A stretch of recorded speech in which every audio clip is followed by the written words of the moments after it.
في عالم الإنترنت كل يوم بنسمع قصص غريبة، بس بين كل فترة والتانية بتظهر قصة، يعني قصة من نوع تاني خالص. اليوم رح نحكي قصة عجيبة عن الخداع والانتقام والحب المزيف.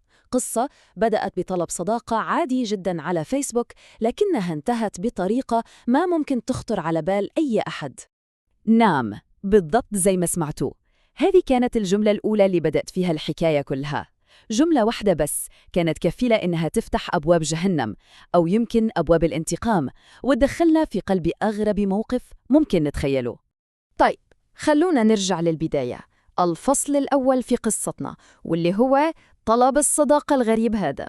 القصة كالتالي: زوجة عندها حساب فيسبوك باسم مستعار، وفجأة مين يبعت لها طلب صداقة؟ زوجها بنفسه. طبعاً بدل ما تزعل أو تتفاجأ، هي شافت الموضوع من زاوية تانية خالص، شافت الفرصة اللي كانت بتستناها، ومثل ما قالت لنفسها: وقعت وجت فرصتي لحد عندي أخذ حقي، وبدون تردد قبلت الطلب، واللعبة بدأت. والآن خلونا ندخل في عمق القصة ونكتشف الحياة المزدوجة والصادمة لهذا الزوج، وكيف بطلة قصتنا قررت إنها تلعب اللعبة معاه للنهاية. ومن هنا نشوف التناقض اللي يفضح كل شيء. في البيت كان الزوج منكد عشتها وضارب بوز على طول، إنسان كئيب وممل. لكن على فيسبوك لا، كان شخص تاني خالص، كان ناعم ولزوز قوي، شخصية ساحرة ورومانسية لأبعد حد. هذا الانفصام في الشخصية هو اللي أعطاها دافع قوي تكمل في خطتها. تخيلوا معي المشهد، هو جالس قدامها عامل نفسه غرقان في الشغل على اللابتوب، لكنه في الحقيقة كان يدردش مع صديقته الجديدة. والأغرب من كل هذا إنها كانت ترد عليه من المطبخ، يعني على بعد خطوات منه بس، وهو عايش في وهمه ومداري إن اللي بيكلمها هي زوجته. وبعد فترة من الدردشة والكلام الحلو، جاء وقت الاختبار الأول والحقيقي. طلب منها صورة، طلب يشوف صورة حبيبته اللي خطفت قلبه.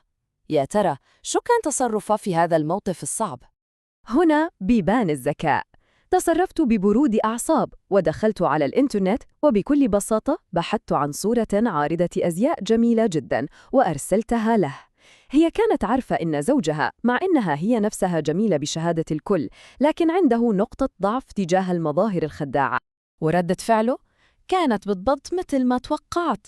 حسب كلامها، هو طار عقله وتهبل زي المجنون، يعني وقع في الفخ بشكل كامل، صار مهووس بالصورة والشخصية الوهمية هذه، وهذا اللي فتح له الطريق عشان تصعد اللعبة لمستوى جديد تماماً. بما إنه الزوج خلاص صار متيم وغرقان في الحب، قررت الزوجة إنه الوقت صار مناسب للاختبار الأخير، الاختبار اللي رح يحدد كل شيء. الأمور تطورت بشكل جنوني. الزوج عرض الزواج، نعم، عرض الزواج على حبيبته الإلكترونية اللي هي زوجته في الحقيقة. الموقف سوريالي بكل معنى الكلمة. هي بتقرأ عرض الزواج وهو جالس جنبها في الغرفة الثانية. ولما سألته عن زوجته الحقيقية، يعني سألت عن نفسها، كلامه كان جارح جدا. قال: بالله ما تجيبي سيرتها، ووصفها إنها واحدة مقرفة نكدية وريحتها بصل. طبعاً هذه الإهانات ما سوت شيء غير إنها زادت إصرارها على الانتقام. وهنا نشوف الخطة العبقرية.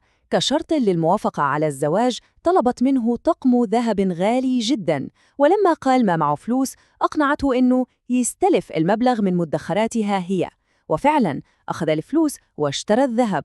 وبعدها حذرته إنه لازم يخبي الذهب كويس عشان زوجته النكدية ما تشوفه. وبكل هدوء هي أخذت الطقم وحطته في درج مكتبها وقفلت عليه، يعني هو دفع ثمن هديتها من فلوسها وساعدها تخبيه من نفسها. والآن وصلنا للحظة الحاسمة، ذروة القصة، اللحظة يلي رح يصطدم فيها عالم الخيال بالواقع المرير. في محاولة منه أنه يبين أنه شخص عميق، قال لها أنه روحها الحلوة وخفة دمها هي اللي جذبته، وأنه الشكل آخر همه، يعني كلام رومانسي معروف. وهون هي شافت فرصتها الذهبية عشان تكشف كل شيء، وقررت تختبر هذا الادعاء. قالت له إنها رح ترسل له صورتها الحقيقية عشان ترتاح. السؤال اللي يطرح نفسه: أي صورة رح ترسل له إياها في هذه اللحظة المصيرية؟ وقبل ما ترسل الصورة بلحظات بعتت له رسالة أخيرة قصيرة جداً بس مرعبة. كتبت له: جمد قلبك شوية. كانت مثل الهدوء الذي يسبق العاصفة.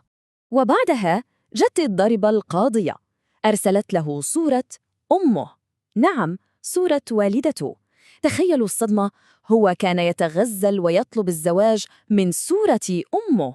في هذه اللحظة انهار عالمه بالكامل. طيب شو صار بعد الصدمة الكارثية هذه؟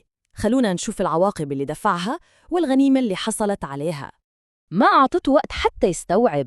بكل ثقة دخلت عليه الصالة وهي لابسة طقم الذهب الجديد اللي اشترى لها بفلوسها.